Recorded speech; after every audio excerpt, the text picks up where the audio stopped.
Hallo liebe Leute, wie geht's? Ich hoffe, es geht dir gut.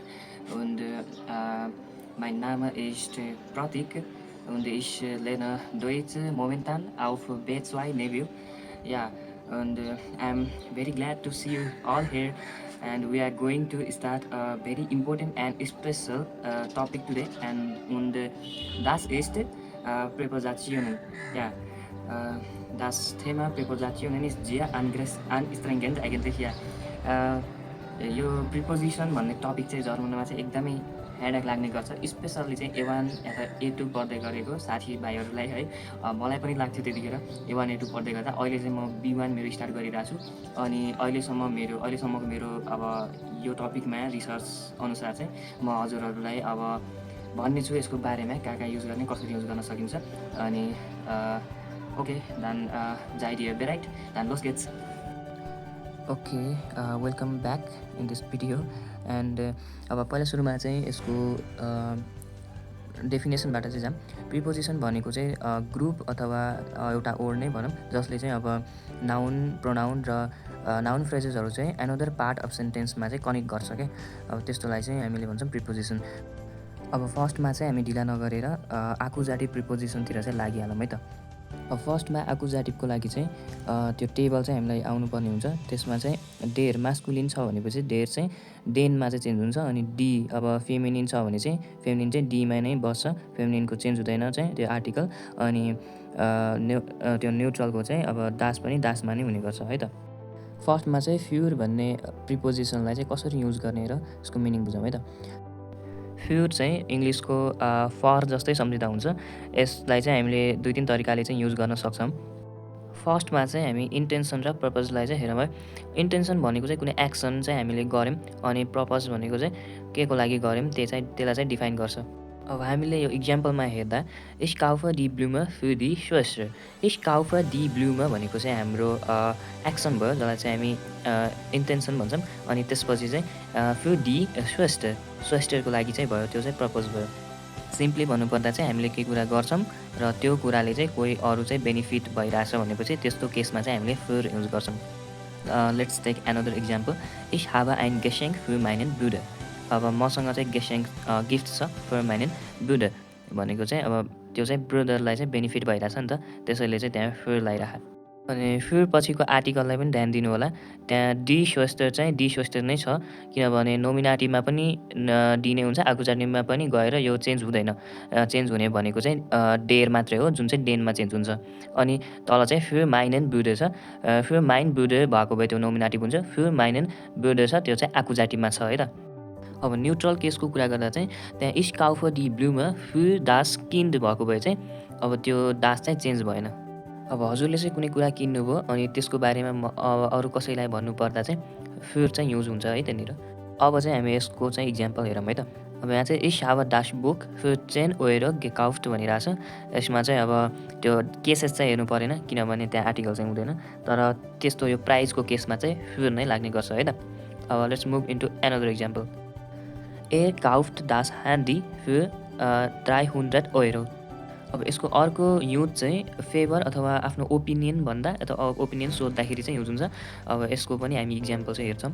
Bist du für den Plan oder dagegen भनिरहेछ। यसको meaning चाहिँ are you in favour of plan or against it भन्न खोजेको चाहिँ हो। नेपालीमा यसको meaning भन्नुपर्दा तपाईँलाई चाहिँ यो प्लान ठिक लाग्यो कि लागेन भन्न खोजेको चाहिँ हो है त। अब अर्को इक्जाम्पलमा चाहिँ हजुर झन् क्लियर हुनुहुनेछ। Die meisten Leute sind für die neue Regel भनेको most people are in favor of the new rule। अब you have to keep it in mind कि फ्युरको मतलब फर मात्र हुँदैन कि अब इन फेभर अफ पनि हुन्छ भनेर। कति बेला युज गर्ने त्यो त मैले हजुरलाई इक्जाम्पलको मार्फतबाट भनिसकेँ। अब हजुरले पनि त्यसलाई त्यसरी युज गरेर प्र्याक्टिस गर्न सक्नुहुन्छ है त। अर्को फ्युरको युज चाहिँ युजली टाइम इन्टरभलको लागि चाहिँ हुने गर्छ। Let's have a look on example. Ich gehe für eine Woche nach Berlin भनेर भनेको छ। I'm going to Berlin for a week। कति दिनको लागि? for a week। अब त्यहाँ डी वोख चाहिँ फेमिनिन हुने भएकाले त्यहाँ आइन वोख हुन्छ। अनि फिर पछि चाहिँ त्यो फेमिनिन चाहिँ चेन्ज हुँदैन, त्यसैले त्यो यतिकै नै छ है त। अनि यहाँ फिर आइन वोखले चाहिँ टाइम इन्टरभललाई इन्डिकेट गरेको छ। नेक्स्ट इक्जाम्पल हेरौँ। We are bleiben nur für einen Moment। हामी we are only staying for a moment। कति ड्युरेसन त? फर आइनेन मोमेन्ट भनेको चाहिँ एकछिन मात्रै भनेको हो कि फ्युर आइनेन मोमेन्ट भएको छ त्यहाँनिर अब डेर मोमेन्ट हुन्छ अनि त्यो चाहिँ चेन्ज हुन्छ डेनमा तर त्यहाँ आइन छ त्यसैले हामी चाहिँ आइनेनमा चेन्ज गरिदिन्छौँ त्यसलाई ओके हामीले फर्स्ट प्रिपोजिसन चाहिँ पढिसकेका छौँ फ्युल अनि हामी ढिला नगरी अब अर्को प्रिपोजिसनतिर जान्छौँ जुन चाहिँ रहेको छ अनि उमको फर्स्ट केस चाहिँ फर सार्प सेड्युलिङ रहेको छ अनि यो भनेको चाहिँ एकदम एक्ज्याक्ट टाइममा चाहिँ कुनै कुरा चाहिँ अब सेड्युल गर्नुलाई चाहिँ भनिन्छ है त okay let's move into example suppose कि तपाईँको डोइज कोर्स चाहिँ 9 बजीदेखि स्टार्ट भइरहेछ अनि तपाईँले के भन्नुहुन्छ त भनेपछि डेयर कोर्स बिगिन्ड 9 शार्प 9 बजी चाहिँ त्यो स्टार्ट हुन्छ नि त त्यसैले चाहिँ 9 एकदम शार्प टाइमिङ भयो है त त्यो अनि अब अर्को इक्जाम्पलमा हेरौँ वी आर ट्रेफेन उन्स डी मिटाक साइट अब यो पनि प्लान हो एकदम शार्प टाइमिङ छ त्यसैले चाहिँ हामीले युज गरिरहेछौँ त्यसमा पछि चाहिँ त्यहाँ डी युज भइरहेछ किनभने मिटाक साइट भनेको फेमिनिन हो अनि त्यो चाहिँ चेन्ज हुँदैन त्यसको आर्टिकल चाहिँ चेन्ज हुँदैन आकुचाटीमा जाँदाखेरि यदि त्यो डाटिपमा गएको भए त्यसको आर्टिकल चाहिँ डेर हुन्थ्यो है त अब उमले चाहिँ कहिलेकाहीँ अराउन्डको पनि अर्थ दिने गर्छ अब कुन केसमा दिन्छ भन्दा अब हामीले कुनै कुरालाई सर्कल गरिरहेछौँ यदि मतलब घेरेर बसिरहेछौँ अथवा घेरिरहौँ भनेपछि चाहिँ त्यो केसमा चाहिँ यसले अराउन्डको अर्थ दिन्छ अनि अर्को केसमा चाहिँ अब एउटा नोन ठाउँ छ अब नोन प्लेस छ त्यसको नजिकै हामी कतै छौँ भनेपछि चाहिँ हामीले उमलाई युज गर्न सक्छौँ इक्जाम्पल हेरेपछि झन् क्लियर भइन्छ त्यसैले अब इक्जाम्पल्सलाई हेरौँ डी किन्डेर जित्सेन देन टिस भनिरहेछ यसमा चाहिँ चिल्ड्रेनहरू चाहिँ त्यो टेबलको वरिपरि भएर बसिरहेछन् त्यसैले चाहिँ त्यो देन टिस भएको अनि त्यहाँनिर चाहिँ पछि चाहिँ डेन छ राम्ररी हेर्नु होला त्यो चाहिँ अब नोमिनेटिभ केसमा टिस भनेको टेबल चाहिँ डेर हुन्छ मास्कुलिन हुन्छ अनि त्यसलाई चाहिँ आकुजाटिपमा लग्दाखेरि चाहिँ डेर चाहिँ चेन्ज भएर डेन हुन्छ त्यसैले डेन टेस्ट भएको है त अर्को इक्जाम्पलमा हेरौँ वी आर जिन्ड डी स्टार्ट स्पाचियट हामी चाहिँ त्यो सिटीको वरिपरि हिँड्यौँ भनेर खोजिरहेछ त्यसमा चाहिँ डी स्टार्ट अब त्यो स्टार्टै सेन्टर पोइन्ट भयो अनि त्यसको वरिपरि चाहिँ हामी घुमिरहेछौँ त्यसैले चाहिँ त्यसलाई चाहिँ एराउन्डको अर्थ यहाँनिर चाहिँ लगाइरह फाइनली हामीले उमलाई पनि पढिसक्यौँ अब सबै यस्तै इजी नै छ अब हामी जान्छौँ 20तर्फ है त 20 भनेको चाहिँ टिल र अनटिललाई बुझाउँछ अनि यसको नेपाली मिनिङ भन्नुपर्दा सम्म भनेर बुझ्दा चाहिँ हुन्छ जस्तै त्यहाँसम्म यहाँसम्म कुनै अब काठमाडौँसम्म अब 20को फर्स्ट एप्लिकेसन टाइम एक्सप्रेसनसँग चाहिँ कसरी युज हुन्छ हामी हेर्छौँ है त लेट अस सपोज हजुर कतै होटेलतिर जानुभयो अनि त्यहाँ चाहिँ उता रिसेप्सनमा बस्ने मान्छेले चाहिँ सोधिरहेछ हजुरलाई कहिलेसम्मलाई रुम चाहिने हो भनेर चाहिँ सोध्न सक्छ त्यसको क्वेसन चाहिँ कस्तो हुन्छ 21 ब्लाइबेन जी इन होटेल भनेर सोध्न सक्छ अनि हजुरको एन्सर चाहिँ हुन्छ वी आर ब्लाइबेन 20 नेक्स्ट मोन्टाक we are staying until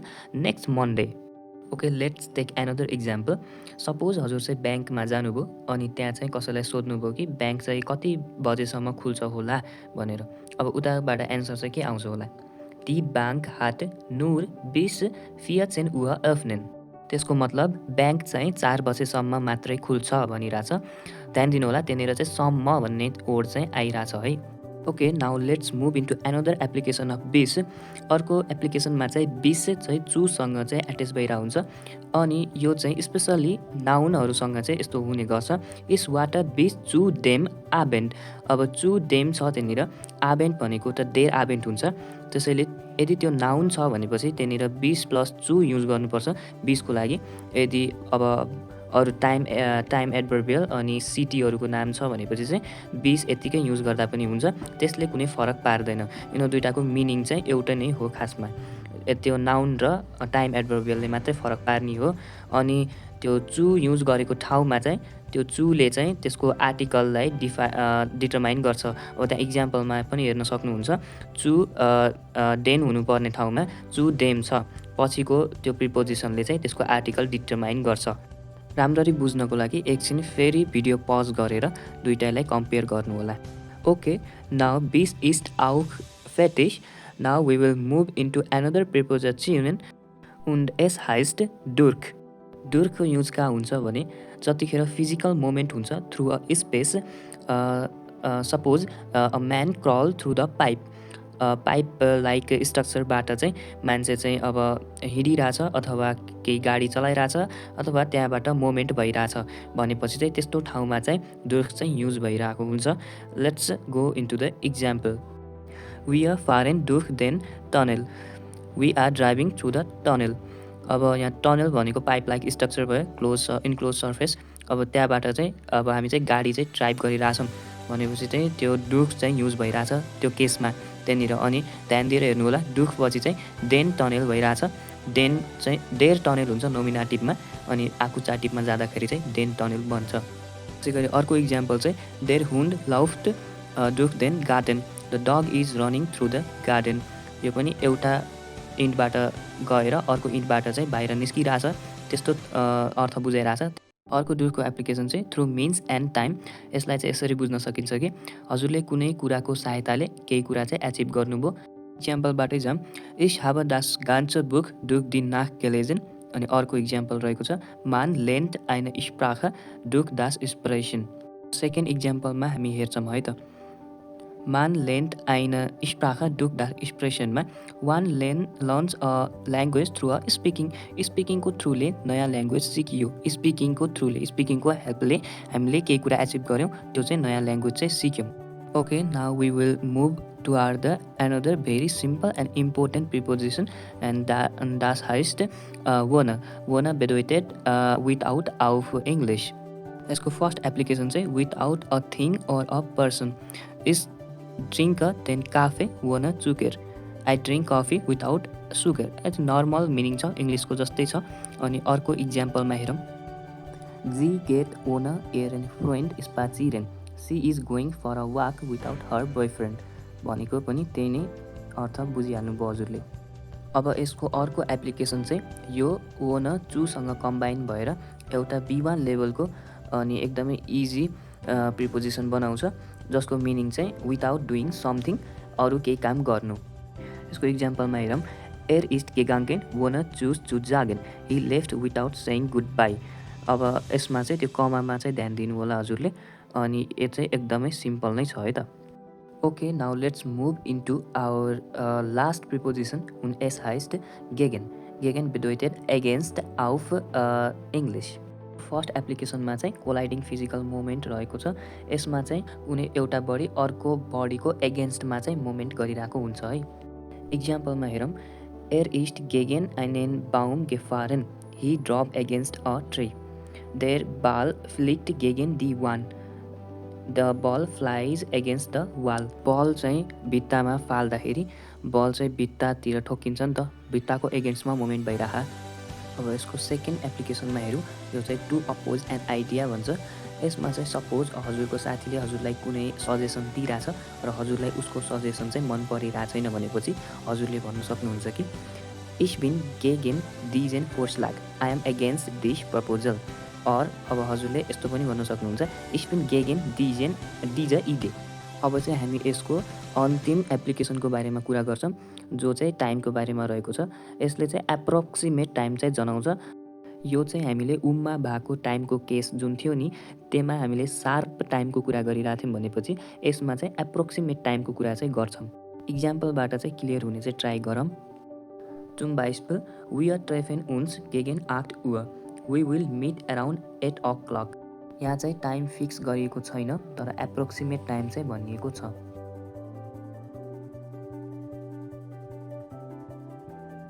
Okay, dann das war alles für heute zum Thema Akkusative Präpositionen. Und if you found this video helpful, please hit that like button and subscribe for the next preposition topic, that is dative preposition. Dative preposition को मा चाहिँ अब छिटै video आउनेवाला छ, त्यसको लागि चाहिँ सब्सक्राइब गरेर राख्नु होला। अनि चुस und bis zum nächsten Mal.